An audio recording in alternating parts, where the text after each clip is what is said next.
Olá! O autocuidado e a prevenção deveria fazer parte da nossa rotina, mas nesse dia a dia corrido nem sempre está lá na nossa lista. Nós estamos no Outubro Rosa, que é o mês que fala sobre a prevenção ao câncer de mama. E nós estamos aqui nos nossos estúdios do RDTV Cast com o Dr. Luciano Flores Belo, que é mastologista, para falar sobre isso, prevenção, autocuidado e diagnóstico precoce. Ao meu lado eu estou com a Kathleen Moraes, que é jornalista aqui do RD News, para nos ajudar aqui nessas perguntas tão importantes. Seja bem-vindo, doutor. Patrícia, muito obrigado pelo convite, é um prazer estar com vocês aqui mais uma vez. O ano passado a gente esteve aqui, nessa mesma época. Agradeço também a Kathleen aqui por estar participando. Eu tenho certeza que o nosso bate-papo hoje aqui vai ser muito interessante, até porque o câncer de mama é o tumor que mais mata mulheres, não só no Brasil, como no mundo de uma forma geral. E a gente acaba discutindo isso mais no mês de outubro. Mas, na verdade, o câncer de mama ele tinha que ser discutido todos os meses. Mas nós aproveitamos, o Outubro Rosa, cada vez ele tem uma força maior, não só aqui no Brasil, mas no mundo, de uma forma geral. E a gente aproveita para mostrar para as mulheres que é possível sim ter cura. E o diagnóstico cada vez mais precoce, ele é fundamental para a gente conseguir essa cura. Certo. Eu queria abrir o nosso bate-papo falando justamente sobre o autoexame.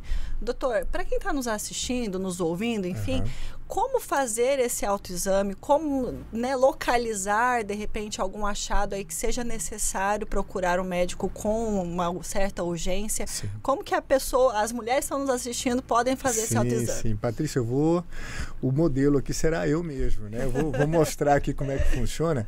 Ele é muito simples de fazer. A gente orienta que as mulheres, todas as mulheres acima dos 20 anos, elas façam, né? O autoexame ele serve também como a gente fala do autoconhecimento. É muito importante a mulher se tocar, é muito importante a mulher conhecer o seu corpo. E a mama ela não é diferente. Então a orientação que a gente tem para fazer o autoexame é que as mulheres após os 20 anos, uma vez por mês, não precisa tocar as mamas todos os dias.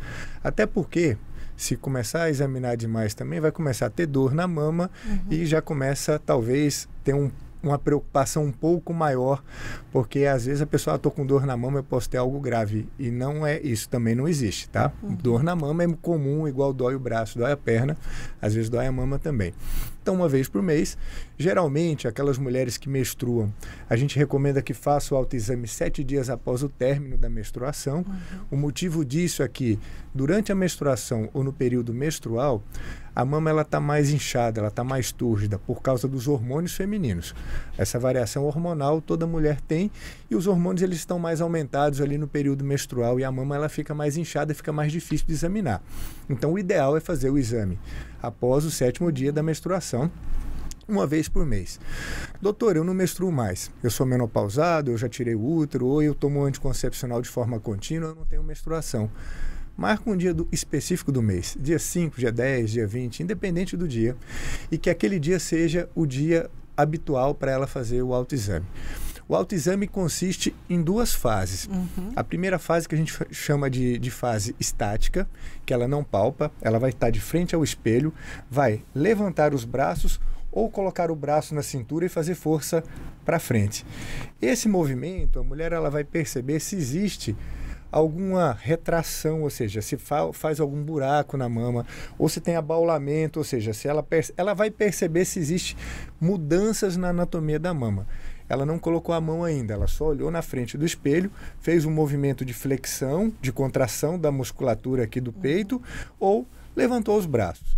Feito isso, não tem nada de diferente, ela passa para a segunda fase do autoexame, que é o toque. O toque ele pode ser feito, e geralmente ele é feito com a ponta dos dedos. Ela vai fazer movimentos circulares em toda a mama e para não ficar nenhuma área de fora, a gente considera a mama como se fosse um relógio. Então eu venho aqui ao meio-dia e faço esses movimentos circulatórios em toda a mama, venho aqui a 1 hora, faço movimentos circulatórios e vou fazendo em toda a mama. A minha mama esquerda, no caso, eu vou examinar com a minha mão direita, que é mais fácil fazer esse movimento. E a minha mama direita, eu vou examinar com a mão esquerda. E no final desse movimento circulatório, ou fazer como se fosse, a gente fala tocar piano, né, com a ponta dos dedos, e sempre do meio para a parte mais externa da mama. Terminando isso, eu aperto um pouquinho o mamilo e vejo se não sai nenhum tipo de secreção. Feito isso, não tem nada de diferente, excelente.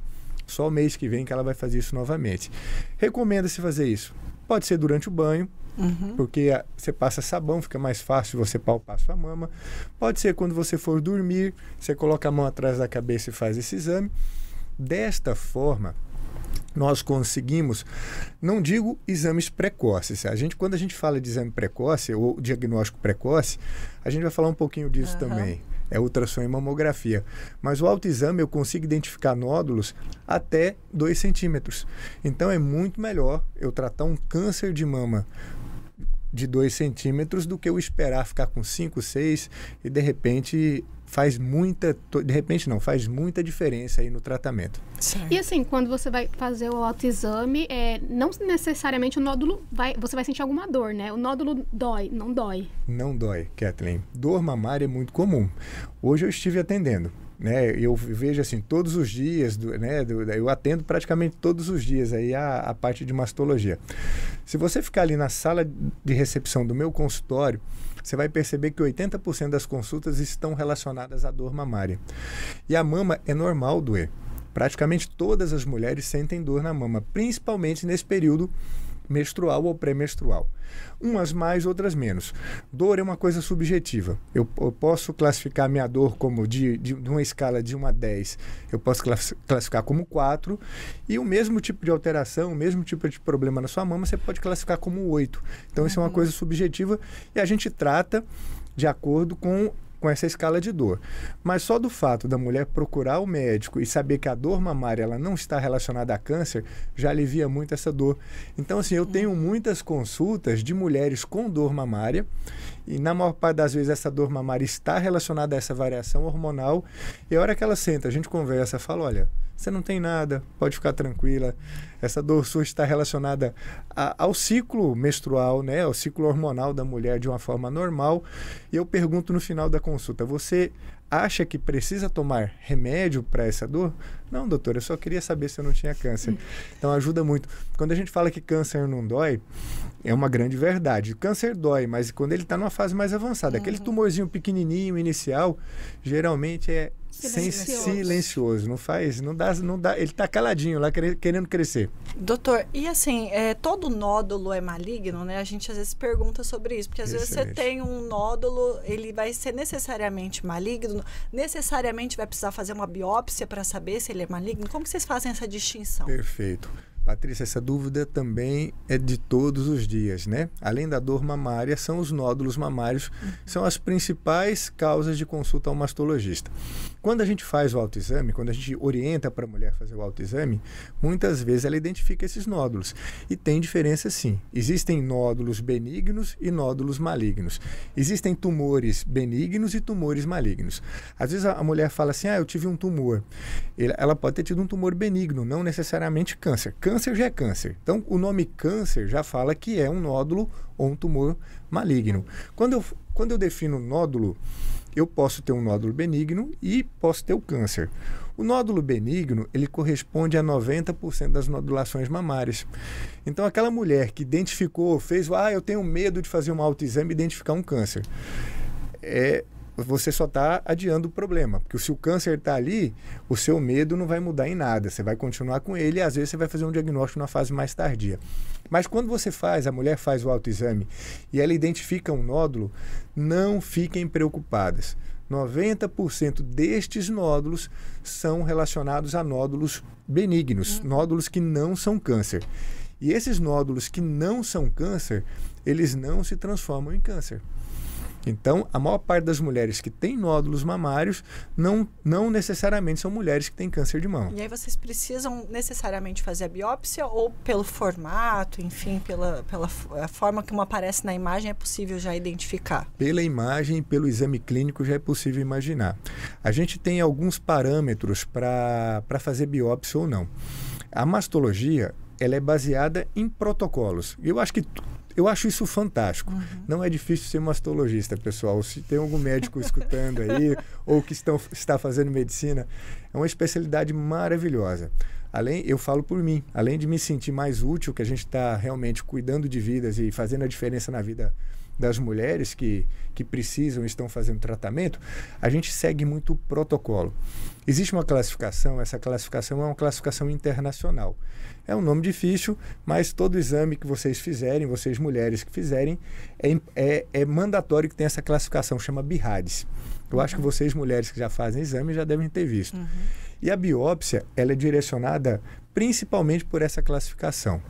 Então, o BIRADS, eu vou falar rapidinho aqui só para as mulheres terem uma noção do que é o BIRADS, né? Quando escreve lá, você fez ultrassom ou você fez a mamografia e veio lá categoria 1, é sinal que seu exame está normal, não tem alteração nenhuma.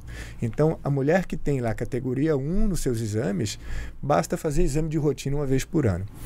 A mulher que vem lá categoria 2, vai subindo, vai até o 5.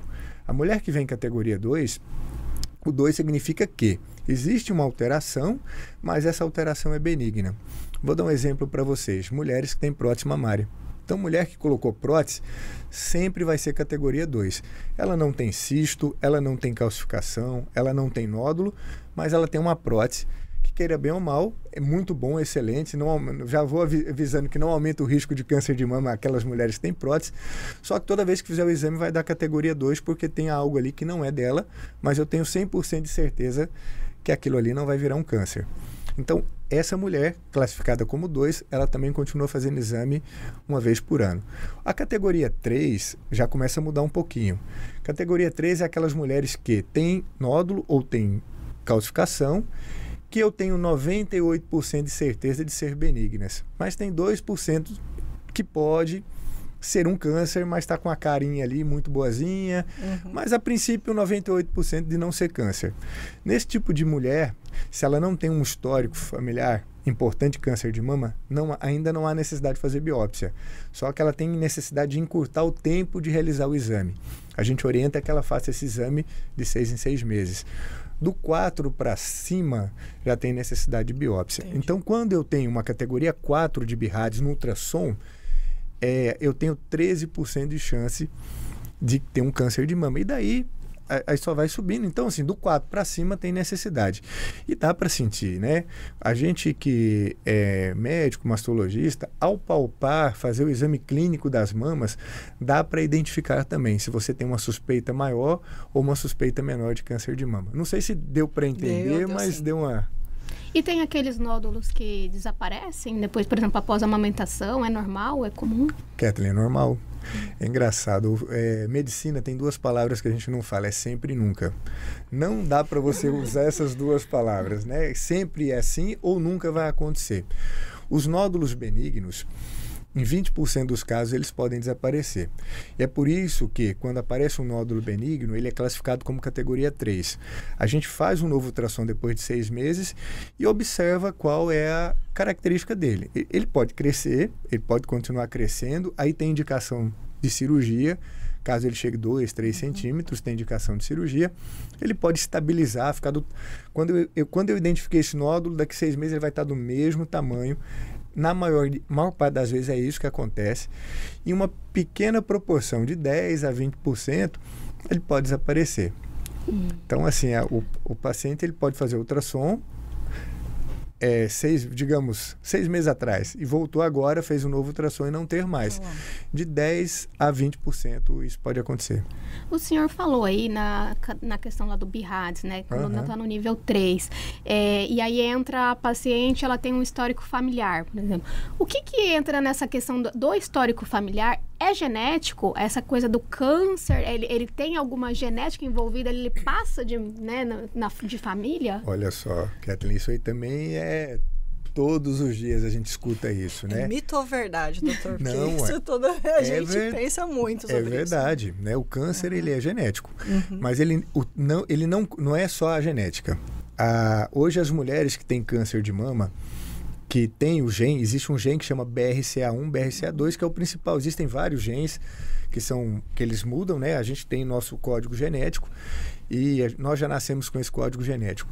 Algumas mulheres nascem com já com esse gene específico para desenvolver o câncer de mama, que é o BRCA1, BRCA2. Essa é a má notícia. A boa notícia, só 10% é genético. Entendi. Então, assim, hoje, o câncer de mama ele está mais relacionado a hábitos de vida, a alimentação, a falta de atividade física, ao tabagismo, ao etilismo, às terapias hormonais, né, que o câncer de mama tem relação com as terapias hormonais, do que a genética propriamente dita. Agora, o que acontece? As pessoas acham que, pelo fato de ter tido uma mãe com câncer de mama, uma irmã com câncer de mama, esse tumor é genético, e não é. Hoje, a estatística, como eu falei no começo, câncer de mama é o tumor... Não, o mais comum é de pele, é o segundo mais comum, mas é o que mais mata mulheres. Então, hoje, no Brasil, de cada 10 mulheres, uma terá câncer de mama. E isso não é genético. Isso bastante. É muita gente. É em torno de 10% da população feminina, ela vai ter o câncer de mama, e isso é por nosso estilo de vida. Doutor, por que a mamografia é indicada a partir dos 40 anos e não antes? E que tipo de exames podem ser feitos anteriores, né? A gente sabe que cada vez mais é indicado que as mulheres façam. Eu sei do ultrassom, por exemplo, mas não sei se existem outros exames. Por que essa diferenciação? O que tem de diferente na mamografia? Por que, olha, eu tenho 40, eu tenho que fazer mamografia, porque eu tenho 30 e eu não preciso fazer. A mama, ela tem 3 fases, né? A fase de evolução da mama, quando a gente é criança e vira adolescente, vira mulher, que a mama começa a desenvolver. Tem uma fase que a gente chama de platô, ou seja, a mama fica estabilizada, que vai até os 30, 35 anos. E depois dos 35 anos, a mama ela começa a se transformar em gordura. O tecido mamário ele começa a modificar pelo tecido gorduroso. A mama fica mais flácida, fica mais caída. E a mamografia, ela depende de uma coisa para ter uma eficácia, a sua eficácia ser garantida. Chama-se densidade mamária. Vocês já devem ter ouvido falar assim, minha mama é densa, eu tenho uma mama densa. Mama densa é uma mama que ainda tem muito tecido mamário. Então, uma mulher, teoricamente, até os 40 anos, é uma mama densa. E a mamografia, ela não é um exame adequado para mama densa. Para vocês terem uma noção, a chance de falso negativo, o que é um falso negativo? É eu fazer o exame falar que eu não tenho nada e, na verdade, eu tenho. Então, digamos, aquela mulher que já tem um nódulo pequeno, inicial, que pode ser um câncer de mama, ela pode fazer uma mamografia, a mamografia vir normal e, na verdade, ela tinha uma alteração. A mulher com 40 anos de idade, ela tem aí uma mama ainda teoricamente densa, a chance de falso negativo de uma mamografia, ela chega a 48%. Nossa, é alto, bastante também. É alto. Então, por isso, tem alguns países, igual a Inglaterra, que sugerem que as mulheres façam a mamografia acima dos 50, porque aí a mama já está mais densa. Então, quanto mais vai passando a idade da mulher, a mama vai ficando mais com tecido gorduroso, ela vai ficando uma mama menos densa e a eficácia da mamografia vai aumentando. E aí, além do ultrassom, por exemplo, a ressonância, quando que ela é indicada? E outro tipo de... Não sei se existe exame de sangue, alguma outra coisa nesse sentido. A gente tem aqui, hoje a gente vai falar... Eu vou te falar o que tem de mais moderno hoje, né? Então, primeiro, né? O mais simples é a ultrassom. Então, aquelas mulheres que têm mama densa, mesmo com 40, 45, 43, o que eu faço no consultório? Também eu falei, já volto o protocolo da mastologia de novo. Abaixo dos 40 anos, ultrassom, como rastreamento. Dos 40 aos 50, além da mamografia, faz-se a ultrassonografia. Associa os 2 exames para dar mais eficácia, porque aí a gente diminui esses 40% aí, a gente diminui para 3, 4, 5%, quando associa ultrassom e mamografia, e acima dos 50 só a mamografia. Hoje, nós temos a ressonância, nós temos o que a gente chama de mamografia 3D, né, que é a tomossíntese, que é uma evolução da mamografia. A mamografia ela veio evoluindo. A gente começou lá, igual a gente estava na era analógica, veio para o digital, mamografia é a mesma coisa, tá? A mamografia, ele é um aparelho que é derivado do raio-x. Então, inventaram o raio-x, depois pensaram, por que a gente não pode fazer um raio-x da mama também para identificar alguma coisa? E foi uma ideia fantástica. Até que eles inventaram a mamografia. A diferença do raio-x é a forma de apertar e aonde coloca a chapa, mas o aparelho é muito parecido com o do raio-x. Depois disso veio o mamógrafo digital, que é o que a gente tem hoje na atualidade, em que você faz a imagem e você trabalha essa imagem no computador. Então facilita muito. Eu posso aumentar o contraste, diminuir o contraste, ou seja, deixar essa mamografia mais branca ou menos branca para eu conseguir identificar o nódulo. E hoje nós estamos associando o mamógrafo ao aparelho de tomografia. Então é o que a gente chama de tomossíntese ou mamografia 3D. O aparelho aperta do mesmo jeito, só que a bobina, ela faz uma rotação de 360 graus na mama e a eficácia ela é muito maior. Então, essa foi a evolução da mamografia. Hoje, nós temos aqui no Mato Grosso, em Cuiabá, sim, aparelhos 3D, mas tem alguns convênios que ainda não autorizam e o SUS a gente não faz. Mas eu estou falando do que tem de moderno, logo eu tenho convicção que isso vai ser ofertado como é hoje a mamografia digital. Outra alternativa, a ressonância. A ressonância, nós não usamos ela como rotina, como screening. O porquê disso? Eu falei da mamografia que às vezes dá o que a gente chama de falso positivo, né? Que é eu tenho tumor e eu faço a mamografia e não tenho tumor. A ressonância já é o contrário. Ela dá o falso positivo. A pessoa faz, tem captação de contraste. Muitas vezes no laudo vem ali escrito que pode ser que seja um câncer de mama e na verdade não é. Então deixa as mulheres muito preocupadas quando a gente usa como screening. E quando a gente usa muito a ressonância, aumenta muito a chance de biópsia de mama. Então no lugar de eu deixar a mulher despreocupada, eu deixo ela mais preocupada. Então ela é fundamental, fantástica. Eu adoro ressonância, mas quando eu utilizo ressonância magnética, quando eu tenho dúvida no ultrassom e na mamografia, mulher fez ultrassom, tenho dúvida, fez mamografia, tenho dúvida, eu parto para a ressonância. Entendi.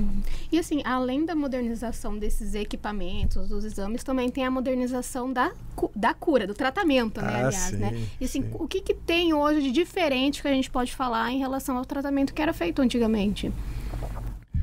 Kathleen, eu falo para você, eu já sou mastologista há 25 anos. Né? Eu formei tem 25 anos e eu já fiz ginecologia obstetrícia, depois eu fiz mastologia. Totalmente diferente. Eu tive que reciclar. Então, o médico que fica mais de 2 anos aí sem reciclar, ele está fora do mercado.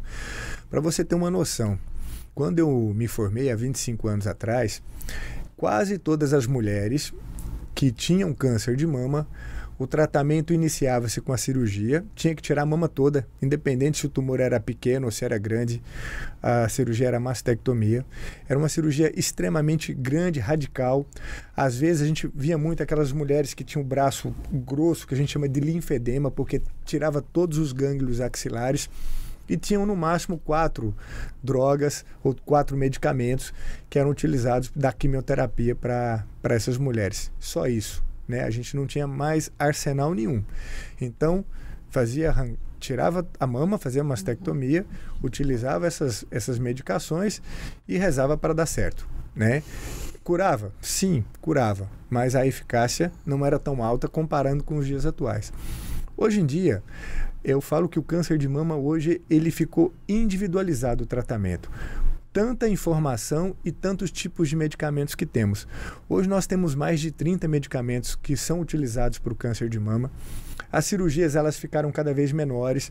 Então hoje, para uma mulher ser submetida a uma mastectomia hoje, são casos especiais ou tumores muito avançados ou quando tem alteração genética, mas a gente sempre hoje procura fazer a cirurgia minimamente invasiva.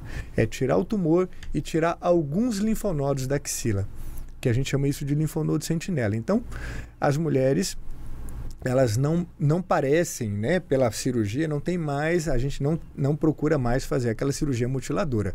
E quando se faz uma cirurgia maior, a gente hoje associa essa cirurgia a técnicas de cirurgia plástica. Chamamos isso de oncoplastia. No mesmo procedimento? Pode ser feito no mesmo ato cirúrgico, Patrícia, ou pode ser feito depois que termina o tratamento. Entendi. Tumores muito avançados, recomenda-se que faça essa cirurgia plástica depois que termina todo o tratamento. A chance de sucesso é melhor e o resultado estético também é melhor. Agora, quando a gente pode fazer de imediato, a gente recomenda que faça de imediato. Doutor, você falou sobre a questão dos medicamentos, né, que avançou muito. A quimioterapia, a radioterapia são procedimentos, são tratamentos que judiam muito, a gente fala, Verdade. né? Isso também tem evoluído? Como que está a questão desse tratamento que é necessário, né? E que algumas pessoas até fazem analogia que você tem que jogar o veneno no corpo todo para matar o câncer, mas mata o corpo também, né? De tão violento que é, principalmente a quimioterapia. Como que está essa questão? Hoje em dia, né, nisso também acabou ficando mais moderno também. Porque a quimioterapia, ela age em toda célula que está em multiplicação. Então, toda célula que está crescendo, ela vai lá e mata. É por isso que o cabelo cai, né? O cabelo nosso sempre está crescendo, a unha sempre está crescendo, os ovários, né? Tem mulheres que entram na menopausa quando faz a quimioterapia. Então, hoje, o quimioterápico, mesmo a gente tendo essa modernidade, ele age não só na célula cancerígena, mas ele age também em toda a célula que está multiplicando. A diferença é que a célula normal, ela cresce de novo, nosso organismo ele produz novamente essa célula normal que a gente perdeu. O câncer não. Então esse que é o segredo, por isso que dá certo. E hoje nós temos sim tratamentos mais específicos. Tinha falado um pouquinho antes aqui nos nossos bastidores, né?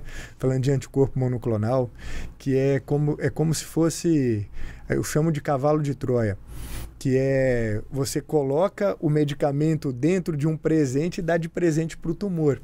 Então, assim, o tumor abraça esse anticorpo monoclonal e quando ele abraça esse anticorpo monoclonal, o medicamento dentro do tumor faz com que ele morra, sem agir nas outras células como um todo. Então, seria um tratamento assim, bem específico, alvo para o câncer. Está em desenvolvimento, a gente está observando isso. Hoje existe o que a gente chama de imunoterapia. Imunoterapia é também estimular o sistema imunológico nosso para estar combatendo esse tipo de câncer. Então, assim, a medicina ela tem se preocupado, sim, com os efeitos colaterais. Tem minimizado isso, tem utilizado algumas drogas que têm menos efeitos colaterais, mas ainda continua tendo, sim. Né? Se eu falar que não existe efeitos colaterais, existem sim. Depende da medicação que vai estar usando. E assim, quais são os principais mitos, né, que se tem? Porque se tem muito, né? Ainda mais hoje com rede social, que vai se disseminando uma informação É o alimento milagroso, é o óleo... Usar desodorante da câncer? Pois é, esse é um deles, né? O desodorante, principalmente o roll-on, esse é um mito. Tá? Esse é um dos grandes mitos que a gente vê aí em relação ao câncer de mama. Outro mito é aquele, não vou mexer não, que se eu mexer, aí que espalha, né? Vamos deixar do jeito que tá, porque... Então é um outro mito que as pessoas têm. E o mito da desinformação. O principal mito que existe é que câncer não tem cura. E na verdade é o contrário. Câncer tem cura sim. Hoje, mesmo os tumores mais agressivos, mesmo tumores acima de 6, 7 centímetros, se tiver restrito à mama, só na mama, não foi para outro lugar, né, que a gente chama de metástase, probabilidade de cura acima de 80%. E tumores abaixo de 2 centímetros, que está restrito à mama, probabilidade de cura acima de 96%. Ou seja, câncer tem cura, né? Então, mito sempre tem. Eu sempre escuto isso aí, né?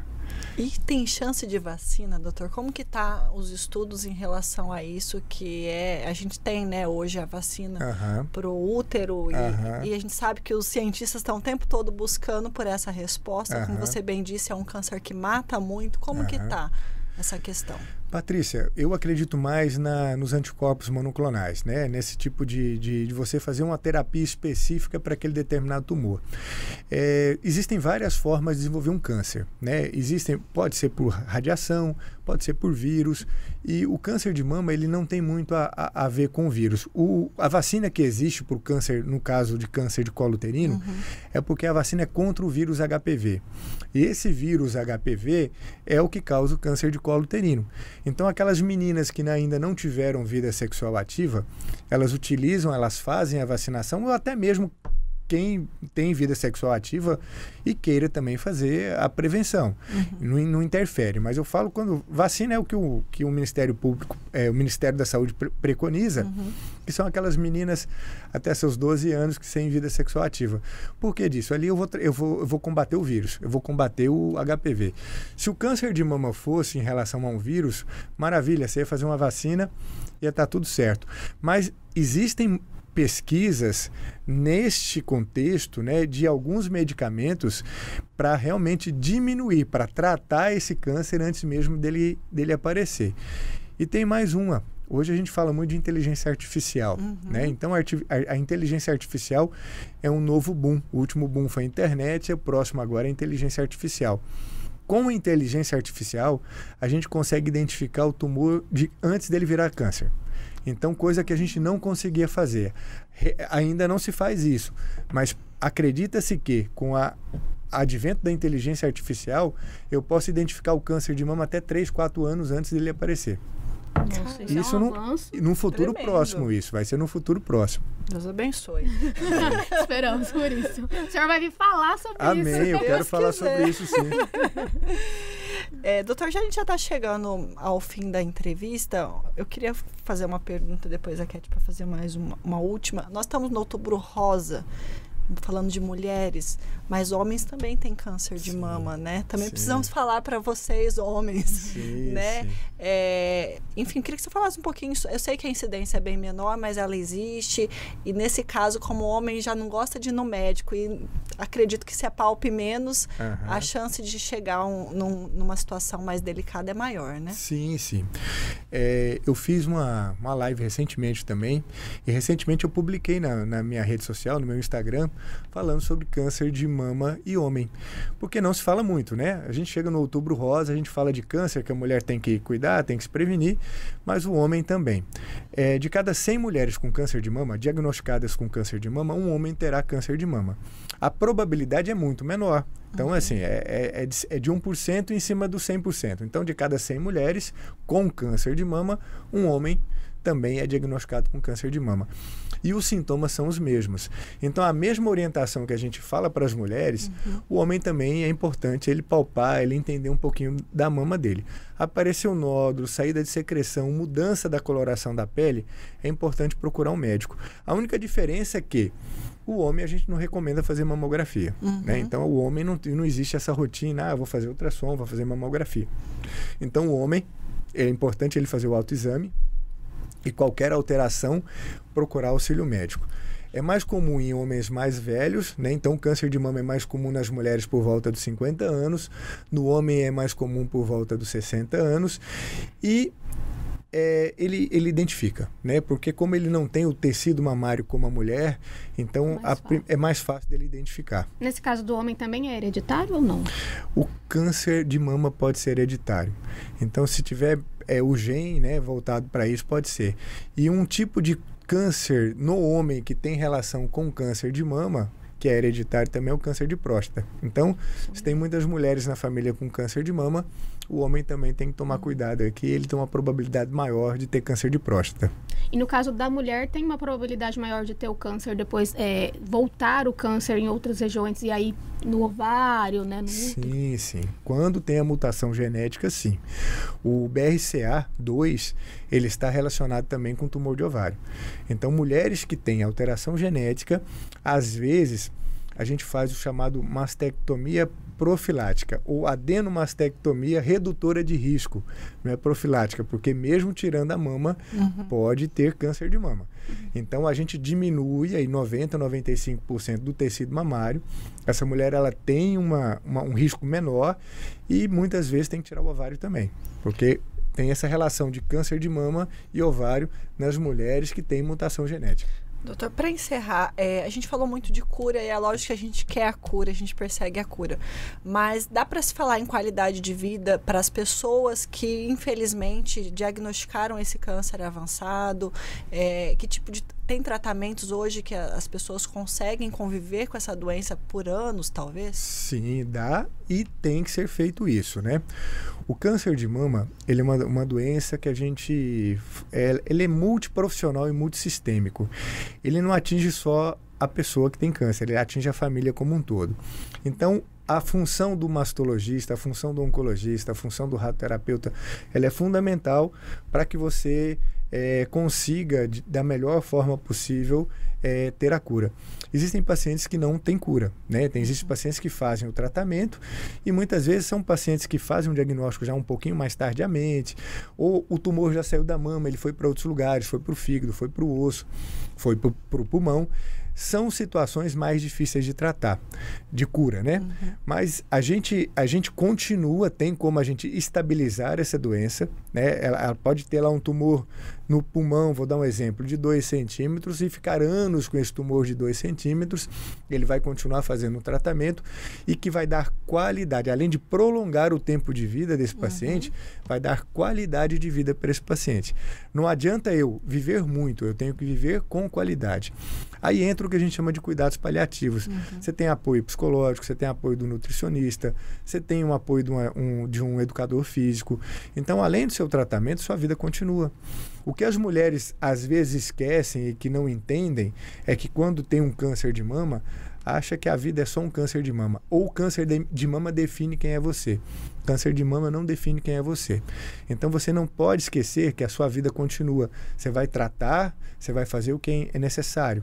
Mas você é mulher, você é mãe, você tem uma profissão, você tem que cuidar do seu organismo como um todo, tem que cuidar se não está com diabetes, se não está com sobrepeso, se não tem um problema cardíaco, que às vezes não é pelo fato de a pessoa ter um câncer de mama e estar talvez aí numa fase que a gente chama paliativa, que fez o tratamento e não teve a remissão total da doença, mas ela continua tratando, muitas vezes ela vai morrer de outra coisa, ela vai morrer do câncer.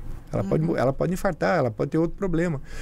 Então, as pessoas, as mulheres com câncer, independente do estadiamento, independente da fase que ela esteja no tratamento, tem que entender que tem que ver você como um todo. Como é que está a sua vida social? Como é que está você com o seu marido? Né? Como é que está a sua função, a sua visão de mulher dentro da sua casa? Como é que você está passando isso para seus filhos? Será que você não está deixando seus filhos doentes também com você?